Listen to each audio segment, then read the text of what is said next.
Now, when I heard that Cash and Guns was getting a reprint, at first I was like, oh man, what are they going to change? Are they going to mess up a game that I really enjoy? Or are they going to make it better to where now I have to find a place for my old copy? Thankfully though, I was pleasantly surprised with Cash and Guns 2.0. Let's take a look at it. So with Cash and Guns 2.0, as you open the box, you'll see that first of all, shocking, you get another rule book. And this rule book is not colorful, but it is definitely functional, and it gives, wow, look how long it is. It's a very short rule book, and that is indicative to how simple it is to teach the game. But man, is there a lot of fun in this, but we'll get to that later. Anyway, that's the rule book that comes with it. You also get foam guns, 8 of them. And I think they're better than the old ones because they are black guns with orange tips. So it's a little cooler, I think. You also get all of your little stanchions as from the other. You have Luca, Deacon, James, Pedro, Nikita, Farah, Mr. Black is back, Yoko. So you have these guys. These are the people that you're actually going to be throughout the game. You have your wound tokens, which you will recognize from Cash and Guns 1.0. Then you have your bang and your click guns cards that you'll be using throughout the game that are also familiar from Cash and Guns 1.0. Here you have the Godfather's Desk, and we'll get to this in just a moment, but the Godfather's Desk is something that the first person will have. This is basically a first player token, but it also comes with some other abilities. We'll talk about that in just a few moments. You also have, these are the loot cards. Now the loot cards are going to be somewhat different than the, this is one of the ways, one of the places where they departed from Cash and Guns 1.0. The loot cards are like this on one side. On the other side, we have basically different kinds of loot. You have straight up cash, just like in the original game. But now you have pieces of art, and you also have other cards that will give you special abilities. Like this one right here is a med kit. It lets you heal 2 shots. This allows you to draw a bang card back up into your hand. It's basically a reload. Okay? Then there are also cards that are diamonds. And these are interesting because the person at the end of the game that has the most loot cards worth of diamonds will get this $60,000 bonus at the end of the game. Could be a game changer. All right, but basically these different loot cards are going to be placed on the board, and you'll be able to choose them as you go throughout the game. We'll talk about how you do that in just a few moments. Another thing that is kind of a departure from the original game is that this one comes with special ability cards, player powers that are, sometimes it's things that you can do once throughout the course of the game, sometimes it's once per round. It just depends on what the text at the bottom of the card says that you can do, and when or how frequently you can do it. But special powers also come within the game. So let's take a look at gameplay. Okay, so here I have a 4-player game of Cash and Guns setup. And so just to explain a little bit about the setup, first of all, each player takes their bang and click cards. You get 3 bang cards and 5 click cards, and each player has or starts the game with the same number of bang and click cards. Then you take the loot cards and shuffle them and divide them up into 8 stacks of 8 cards each. one of those stacks is taken and turned face up to begin the game. And then you also take the new Godfather token and place it out on the board as well. During the loot phase, where people are taking loot from the table, this is one of the things that you can take so that you then become the new Godfather. That's what the new Godfather token does. The wound markers are taken and placed close to the board so that each player can grab them. And of course, each person has to take their own persona. All right, so that's basically set up. It's really simple. Before we continue, however, I do want to show you those special ability cards that I was talking about earlier. So, for example, this one right here is called the Kid. And if you look at the bottom here, the Kid says, this player chooses a target after all other players during the hold-up. So if your special ability is the Kid, you don't have to choose a target while everybody else does. Usually it's done simultaneously, but the Kid allows you to choose after everybody else has gone. So that's one special ability. Another one, it's called the Lucky Man. If you take more than one wound during a turn, you take none instead. As you aren't wounded, you can take part in the loot split.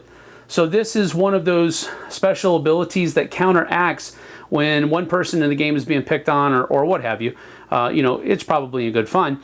But if a person receives 2 wounds or more in a round and he has this ability, he doesn't take any, and then he also gets to take part in the loot split.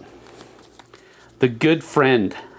When a player uses a clip, you also get to regain a bang card. So, if this special ability is in mind, if somebody else uses this card or chooses this card, you can flip over this card and say, hey buddy, you're going to give me a new bang card as well. The Junk Dealer. The Junk Dealer, once per loot share. If you are present, this player can trade their share of the loot with a share taken randomly from one of the other piles. So this is a way for you to kind of dump, as the picture indicates, you can dump the small stuff and pick up something that's worth more. Possibly. It is done randomly. But anyway, these are just some different special abilities that are in the game. I don't want to go through all of them. There's a lot of them. But this is one way that kind of really changes how the game can be played. So each player starts with one of those abilities. One person is going to be the Godfather. Now, what's so special about being the Godfather? Well, the Godfather has a special ability. After everyone has chosen their target, the Godfather can make one person have to choose another target, whoever it may be. So, if the Godfather is being targeted, he can look at that person and say, no way, Sonny, and he has to choose a different target. Or he can say, no, I don't want you shooting at him, you got to choose somebody else. And in that case, sometimes I've seen it played out, well, the Godfather then gets targeted. The game turn is divided into 7 steps. The first is the loot, and that's where you flip over the 8 cards from one of those 8 stacks. Then each player has to choose one of their bullet cards. Either they choose a bang card or they choose a click card. Either one. That's kind of choosing ahead of time how they're going to act in that round. Either they're going to shoot one of the people at the table or they're just bluffing. That's what the click card is for. It's going to give you a chance to bluff. Next, the hold-up occurs. And in the hold-up, everybody simultaneously points at somebody else at the table. You can't point at yourself. You point at somebody else at the table, and then the next phase occurs, which is the Godfather's privilege. I just told you about that. The Godfather has the ability to make somebody change their target. After the Godfather executes his privilege, the courage phase, phase 5 happens. And the courage phase is where if you want to, you can put your gun down and back off the table and say, I'm out of this round. I don't want to get shot. I'm stepping away. And usually it's counted down 3, 2, 1. And then at once 1 is said, then everybody chooses, do I back out or do I stay in? Then phase 6 occurs, which is the card effects. So card effects is where you turn over your bullet card, and either it's going to have a bang or it's going to have a click. And those bangs or clicks will happen. If you flip over a bang card, you will have shot the person you were pointing at. They are out of the round, so they have to lay their person down. If it's a click, nothing happens. Then phase 7 occurs. Starting with the Godfather and going clockwise, each player whose character is still in the fight gets to choose a loot card. Now, the thing that's different about the loot phase here than Cash and Guns 1.0 is that the loot is shared until there is no more loot to share. In the original version, you had to be able to divide the loot up evenly between everybody that was still in the game, which left some over for the next round. But in this, in 2.0, everything is taken until there is nothing left to take.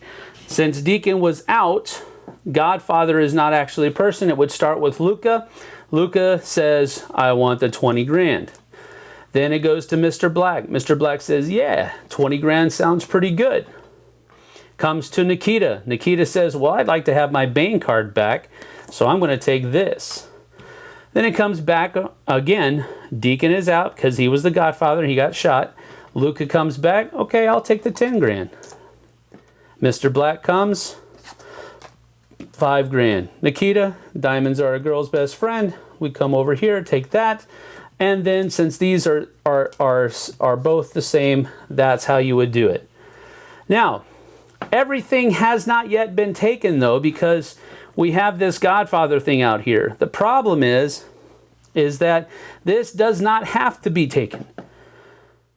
If it is though, it is simply flipped over to show that it has been taken. The person who chose it now becomes the new Godfather. And then the next round, everything is flipped back over. Loot cards are flipped over for the next round.